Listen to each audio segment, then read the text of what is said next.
All right. Here we go, back again on the other side of the coin. All right, welcome back to the other side of the coin, ladies and gentlemen. Chelsea 1, Leeds 0. Here's your match reaction.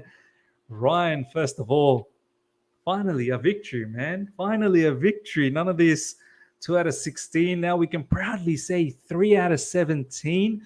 Look, I have to say, Ryan, 1 out of 1, bro. 1 out of 1. 1 out of 1. Well, let's start 1 out of 1. Let's scrap all the previous stuff. 1 out of 1. 1 out of 1.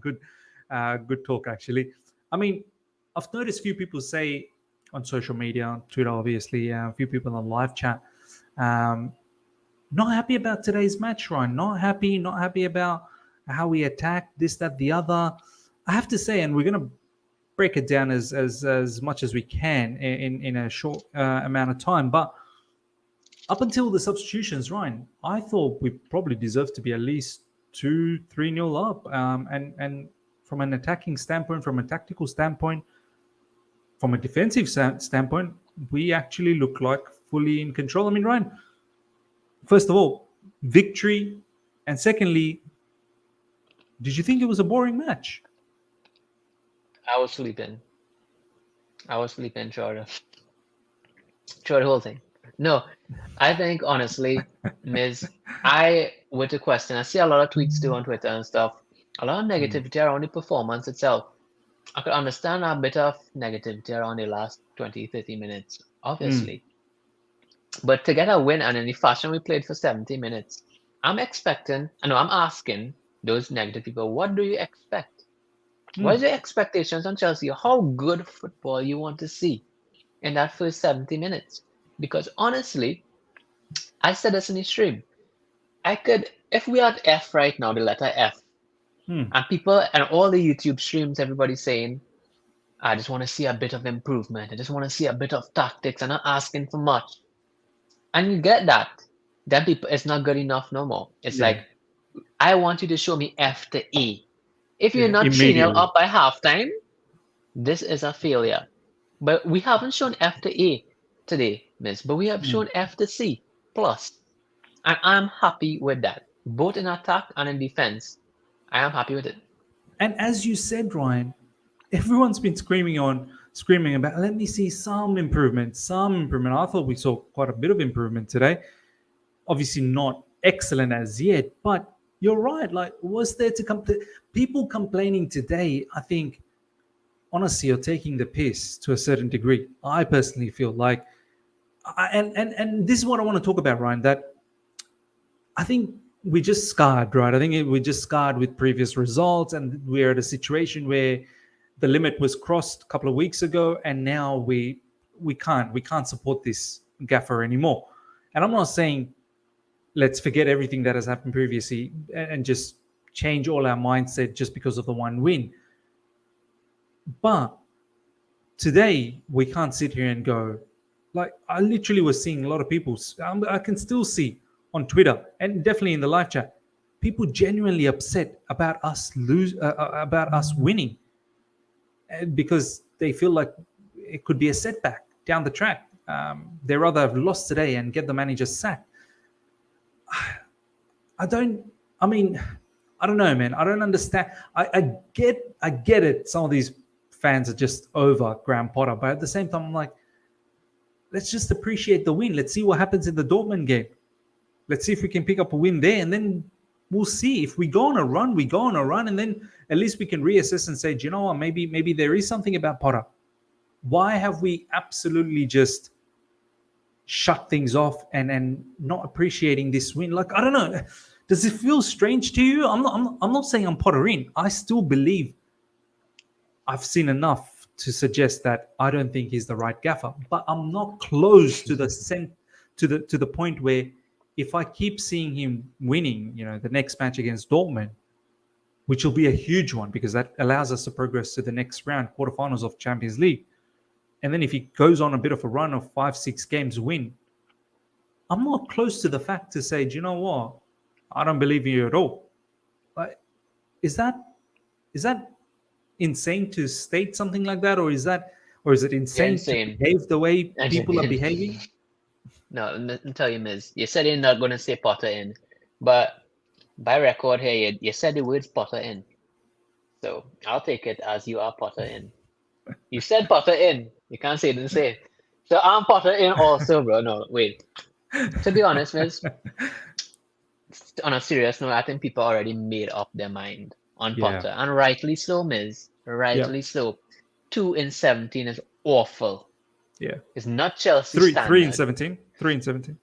And despite showing what we made of today, some good signs, some good blocks, I can tell you a few blocks I wasn't happy with that could suggest that maybe this could be too big for Potter also. Which we'll get into. Which is the substitutions. But I think people Yeah. already made up their mind, and it would. I understand, but the thing is, you have to give a flower where it's due. Yeah. Give a petal. If you don't want to give a flower, give a petal at least, and I then we'll like work that. our way to the flower. Give a Yeah, petal. give a Don't give a petal. flower. Yeah, give a petal at least, and we give Sometimes petals petals are while nice, it's bro. deserved. Sometimes Yeah, petals are nice. but I totally understand where you can't just go and give a whole bouquet of flowers after 75 or even 65 good minutes. 100%. And a one win against a team that's fighting relegation. Let's be honest, a 1-0 win. So I understand it, but at the same time, I'm not going to poison the flowers and say, listen, it was wilted. It No. was dead. It had no water. It was dry, because that's not the case. This performance was deserving of applaud. No, 100%, man. I love how you said it wasn't a dry flower. There was some water there. Let's talk Some about. moisture, bro. There's some There lube was there. some moisture. Let's talk about this moisture. Let's talk about this moisture. Wait, pause. Pause. I think a lot had to do with reverting to three at the back. I've been shouting about this for the past, at least from the Dortmund game, because that game I said that's made for three at the back. We don't necessarily have to have all the possession. We can let them, Dortmund at home, they play good football, good possession-based football. Allow them all that, defend well, and counter-attack. And that Dortmund game, we probably should have won. That was actually a very good game. But since then, it's been calamitous. It's been horrible. We've gone back to three at the back. Well, we've finally gone back to three at the back. We haven't been playing three at the back. And, not the classic wing backs. Like Chilwell was probably more advanced, as you said, tactically in the watch along. It's more of the 3-4-3 with the diamond midfield, where Ruben Loftus-Cheek was more part of the midfield and João Felix was more the tip of the diamond just behind Havertz, and Raheem Sterling was on the right side, and Ben Chilwell was the furthest. I've not seen that, actually. I actually thought the diamond was the double pivot, obviously, and then the two inside forwards. I think that Loftus-Cheek kept wide most game, and he was just more recycling the ball to our players in the pockets. And Chilwell was a wide wing back doing what he does up and down the pitch. I think the main difference was in that diamond, having Felix and Sterling so close to each other, not only allowed Sterling to find those passes from number 10 positions, etc., but also gave Kovacic and Enzo two direct options to the pockets, where those players are insanely good at ball retention, turning and laying off the ball. I honestly think both players are really good as inside forwards as part of that diamond. I absolutely agree. So what you're saying is it was potential. So obviously three at the back, the two pivot players, and then two up front in front of them. So you've got Enzo and Kovacic, and right in front of them you've got Felix Sterling and Felix, which is that diamond, and then which is that diamond, three. That four. Yep. And then you've got Havertz up front, and you've got Chilwell very high up and wide, and Loftus is wide too, really wide too, but not extremely not as high advanced. Yeah, not as advanced, and rightly so. Do you think this one is something that Graham Potter is somewhat well accustomed to? Because to a degree, that's what he did in Brighton. Three at the back, sort of wide wing backs, and more sort of chaos through the middle. And it's something that our players kind of understand as well. Do you think finally, and we'll talk about the substitutions very soon, finally, tactically, not only Potter somewhat got it right. In fact, a lot of it right. And our players looked a lot comfortable as well. I don't think it's fair to say the players know this formation better because if you look at I mean, under the Tuchel era, who was really there except for Koulibaly? It's Kovacic. No, other than that, it's Oh, Fofana new, Shield new, yeah. basically Enzo Sterling kind Fernandez of new. new, Enzo new, Yeah. Felix new. So it's not that. I think it was more what the system offers helps what Potter is Mm. trying to do. One, Mm. the three center backs and the two. I think Enzo did fantastic today Yeah, it was really good. because people talk about how amazing Jorginho is as a regista, but I think Enzo's positioning as a Sensational. regista was sensational today. You know why? Because how much times he got between the centre back? Sometimes he'd be in right back position, left back position, all there. I think that the 3 and the 2 really helped us gain control of our build up and in defense. But what it did also too is that it Check allowed. this out, by the way, what you were just saying. Enzo Fernandez is the first Chelsea player in all competition to record 10 plus accurate long balls, 10 out of 12, ball recoveries 10, and the final third passes 22 out of 30 this season in a single game. He's a game changer. He is a game Yeah, changer, Miz. yeah. And the thing is, it suits how Potter wants to play. That we see that how Potter, even from Brighton days, Potter's philosophy and what we saw in his first few games at Chelsea, that he likes to get the ball from C to A as soon as possible. He likes to get vertically the ball from the defense to the pockets or the wide areas as soon as possible.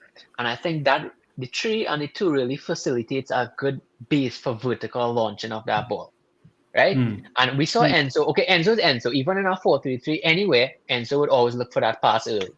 But we saw today having wide guys like Fofana, um, especially Fofana and Badiashile. Both players Mm. look for that vertical pass straight to the wing back or straight to the wide winger. Well, not wide winger, inside forward. So Yeah. we're seeing that a vertical launch point, that 3 and 2 really helped.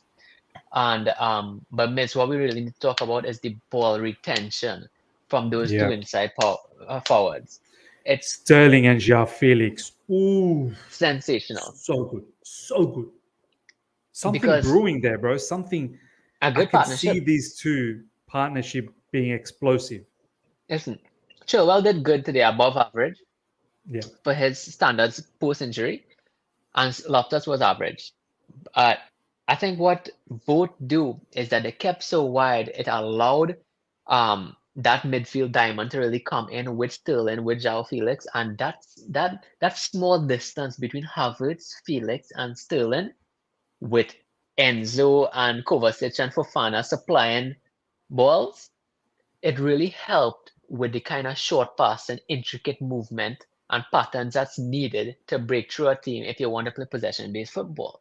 Thing is, Mm. Miss, what I'm really happy with though, even though from an organizational point of view, we look good with the distances and the formation, but I think, Miss, is what we did within the formation and attack what really impressed me is because, like when you have a good formation, good distances, but somehow the flick's not coming, Yeah. not coming off because the players not familiar with each other, they haven't done anything enough in training.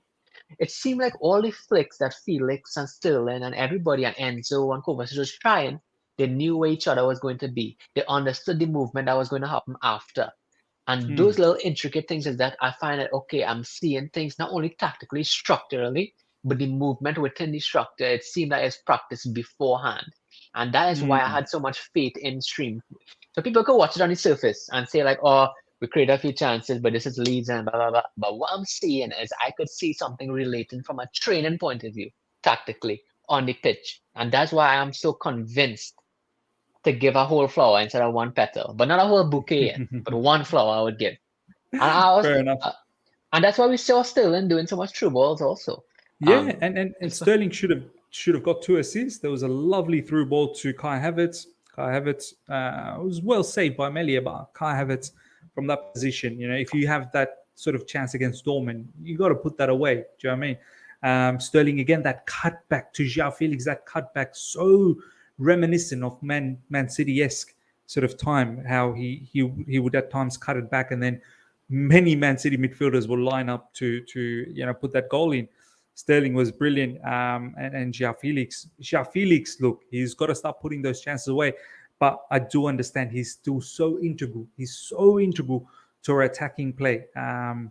As you said, so rightly said in the watch along, that he's still a big attacking player for us. One of the very few players picking up those balls in tight areas, in the pocket of spaces, turning, looking at the defenders, taking them on. Very few players in our team has that capability. Probably the other one being Sterling at the moment. So now, from a tactical point of view, fantastic, and we thoroughly deserved that lead and that win. We should have probably won by a lot more. Now, let's talk about, before we talk about some individual performance as well down the track, which we've touched on anyway, the substitutions. Ryan, I have to say, that was mad for me to watch Sterling and João Felix both together coming off, and Gallagher and Zakaria was, the two introduced. And then, surely enough, we saw Kovacic and Enzo, but that was a lot later on. But I feel like we were on top of the game. We potentially could have got a second at that time. Now, I understand Sterling perhaps coming off because he hasn't played enough games recently, but João coming off, I was thinking, well, this guy was suspended not that long ago. He hasn't even played that many minutes. So why are you resting him? He could potentially go on for the end of the match. I feel like those substitutions, man, that destroyed the momentum we had in that game, the control that we had over Leeds. As soon as those substitutions happened, you could see it was a basketball game from there on in. That perspective, had you, because I know you weren't very happy when that happened. All throughout, you were like, do you know what? Maybe there is something about Potter. But when that happened, you're like, see, now that's the kind of stuff that makes me feel Potter out. So what you got to say about that? I'm so happy. More than you believe. More than you believe. More than you believe. No, but listen, I think that I said it on his stream. That's why everybody should tune into Miz's live streams, because you'll miss all the action, right? Hit like, subscribe, please. But Come on. what I said is that Miz, it's important that I think why it worked tactically today for, yes, system, formation, training has a lot to do with it. But I think that I saw tactically for the first 45 minutes, we were good last game against Tottenham, right? But I don't think that the energy was there to match and sustain that for more than 45 minutes. The energy, the mentality, the belief is more than it's belief too, to have a player. When it's 65 minutes and you haven't scored yet, will the player have a belief to turn, to make that vertical pass, to press us intensely, knowing that they could leave space in behind for a counter?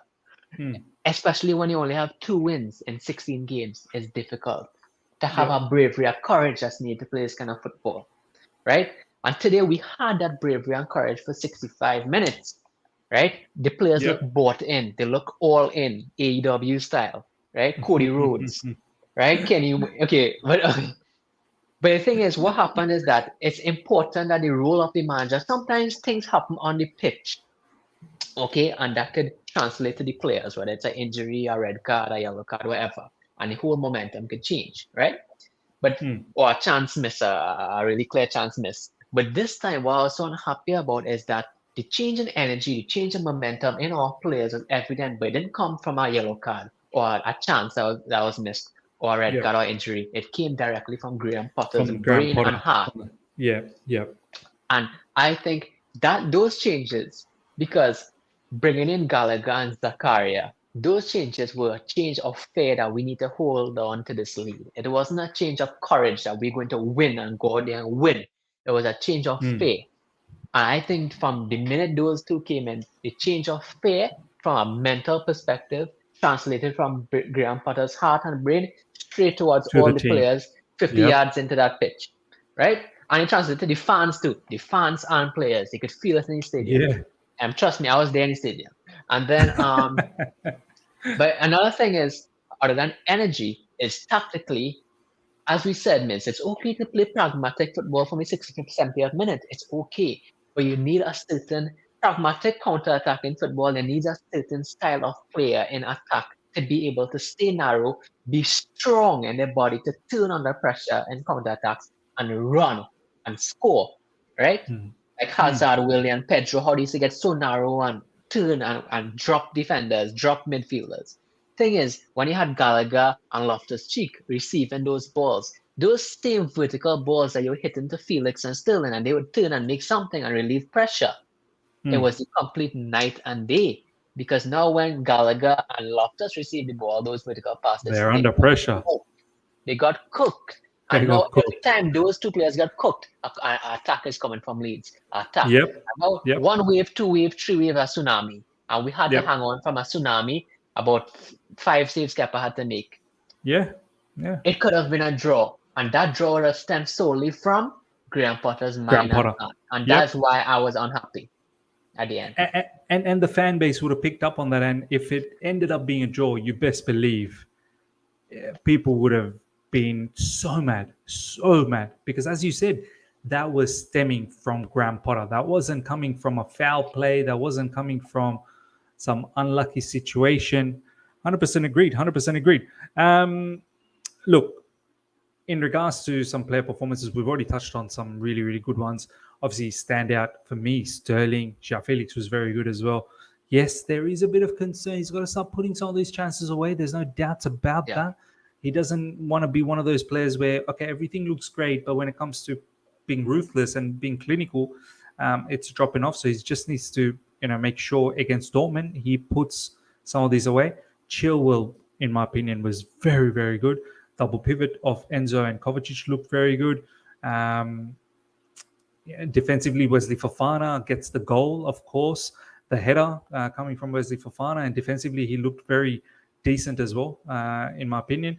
Some negatives to touch on. Badishia was actually all right overall. Koulibaly first half, Ryan, that was a distinct weakness. I know we want to keep backing him. I'm still backing him. You're backing him, but we can't shy away from the fact that he's been so shaky this season, and he's come out publicly and said that, look, I am still adapting, new culture, new environment, this, that, the other.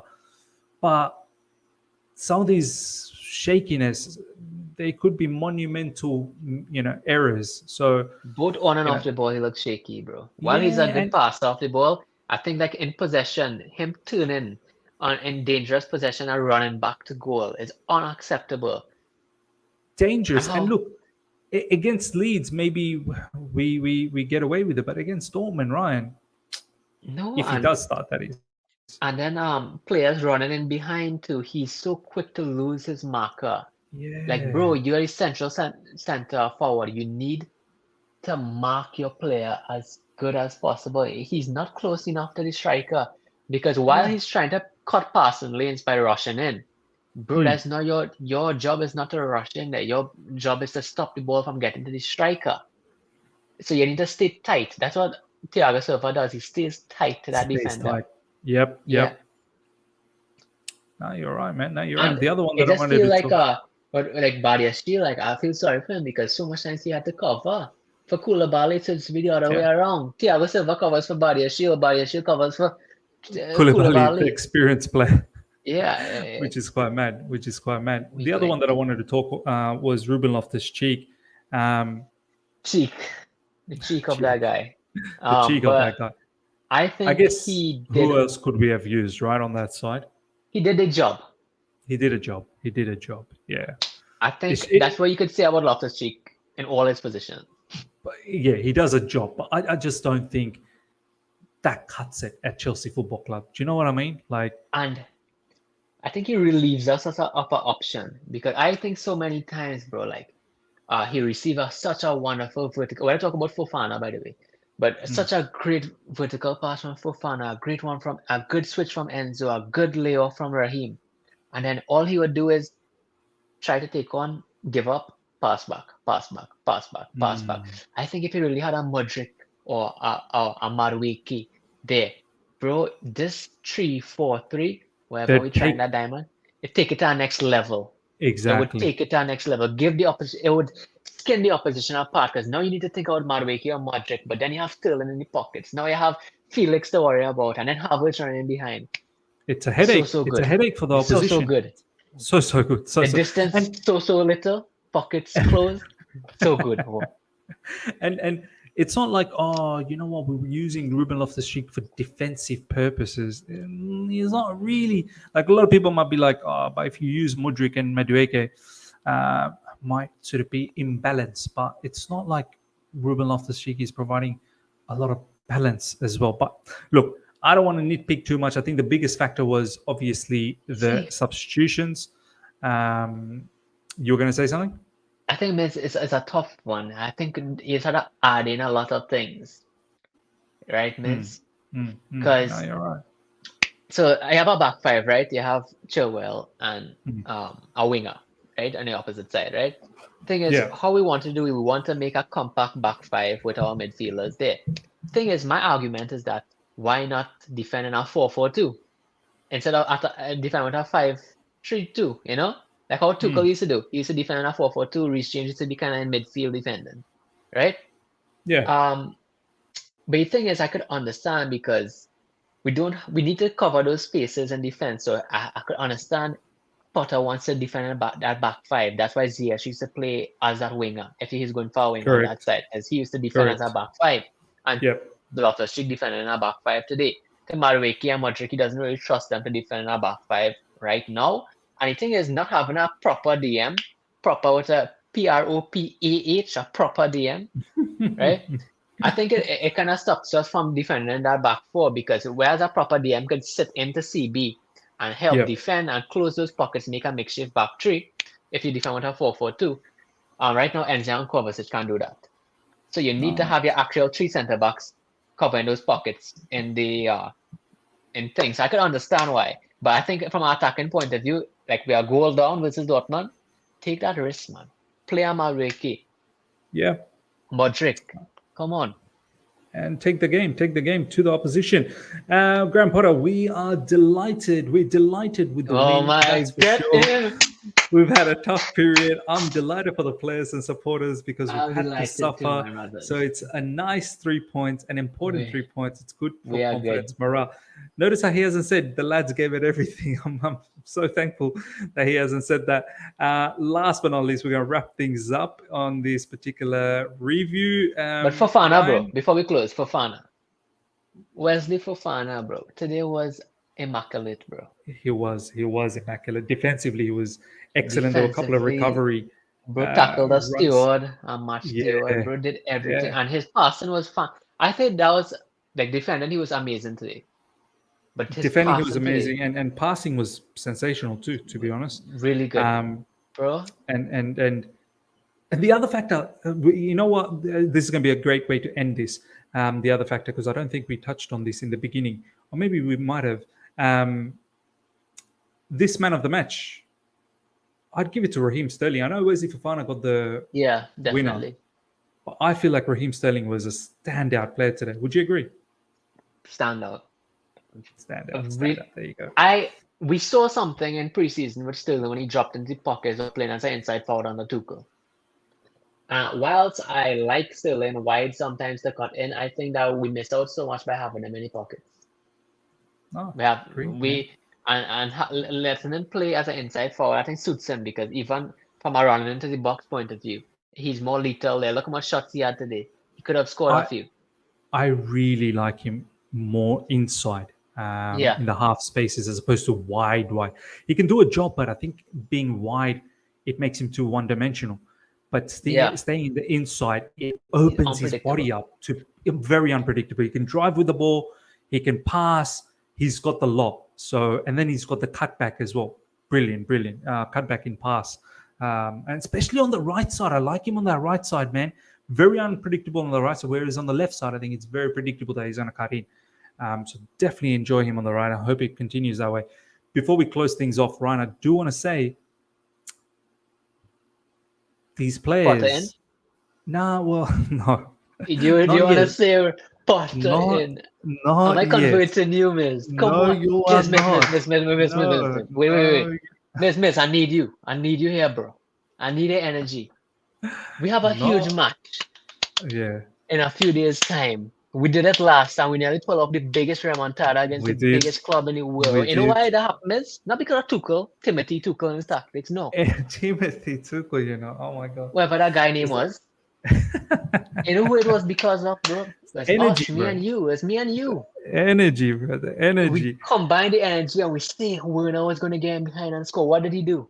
He did. He did. He did. We And Miz, predicted the entire game. We that's predicted the why entire you need game. to hold my virtual hand here. Come on, Fingers bro. on my Come. fingers, and you need to say these two words with me. Potter in. Look, I don't know about pottering, but you Miz. best believe. Oh, you just said it. You just said it. You best believe. Like there were certain fans, obviously, were Let's be delusional probably for 2 looking at. days, Miz, to see if Okay, we could all pull it right. off. There were Let's certain fans that were looking, they were hoping for a Chelsea loss today, but you best believe not against Dortmund. I think the entirety of the fan base will be looking to, get a victory for Chelsea, and it's going to be a huge match. And I'll be backing Potter, the team, and everyone. No worries about that. But what I wanted to say was, Ryan, the players, they look like they were playing for the manager today, man. Yes, They really did. they did. All these stuff that I sort of said pre-match and I've been saying all throughout this week, I thought they were going to down tools. I really did think, because 2 out of 16, one game potentially away from getting the manager sacked. I thought maybe they'll complete the transaction, they'll get this done. But my days, they fought. They, up until the substitution, that was, as we've agreed, Graham Potter kind of killed himself there.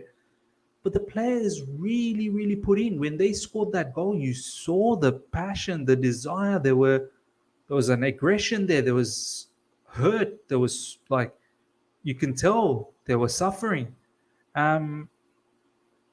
These PRs that the players do, what they've been doing in recent times, maybe there's some truth behind it. Trust the process, and this, that, the other. That every player has been saying that Graham Potter is a good manager. Is very personable. I mean, final thoughts with you. Like, this player is really playing for Graham Potter. I think so, bro. Honestly, today showed a lot. I think that spoke so much volumes, bro. I told you could do structure. You could do structure. The structure helped today, but the movement, the intricate patterns within the structure, the energy it takes to make sure it happens both in attack and defense, it showed that the players were in and bought into this manager. And not only that, when they scored, when they win, you saw togetherness, you saw unity. When they missed chances and we were 0-0, we didn't look discouraged. We looked like we were supporting each other. We were going to try to go. We weren't arguing with each other. We looked like everybody is focused and we need to get this win. We need to get to we need to stick to the plan. And honestly, other than the substitutes where I said a whole 5 minutes on how disappointed I was in that and the repercussions for it, I think they have bought in today. I'll give you that flower. For today, today's flower name is Saturday. But we need one on Tuesday. And we need one on Tuesday. We definitely need that Tuesday flower for sure. Ladies and gentlemen, we're going to wrap things up. Hope you guys have enjoyed this match reaction. Chelsea finally win, and we've pretty much covered all the main aspects of the game. Hope to see you guys very, very soon. Tomorrow, I believe, a live stream, and early on, we'll talk about that. And then we build up to the Dortmund game, which is going to be fantastic. We should be looking forward to making it into the next round, quarterfinals, and let's see where this goes. Till next time, everyone. Take care. See ya.